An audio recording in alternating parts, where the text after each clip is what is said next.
మనిషికి ఏదైనా సరే ఒక లభించాలంటే అది కష్టపడితే కానీ రాదు అనేసి అంటారు. అదృష్టం అంటే కొంతమందికి అదృష్టం కలగాలంటే ప్రతిదానికి అదృష్టం ఉంటుందా అంటే ఉండదు. కొంతదానికి కష్టపడాలి, కొంతదానికి అదృష్టం ఉంటుంది.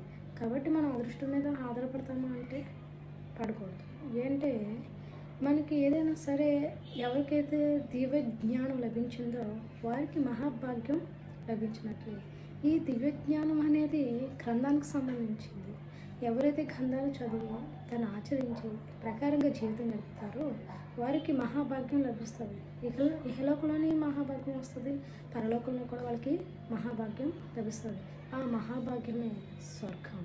ఆ స్వర్గం మనం మనోవాంఛలతో చూడవలసి వస్తుంది, మనోవాంఛలతో దాన్ని అనుభవించవలసి వస్తుంది, మనోవాంఛలతో దాన్ని మనం నివాసించవలసి వస్తుంది. అలాంటి స్వర్గం దేవుడు అందరికీ ఇవ్వాలి.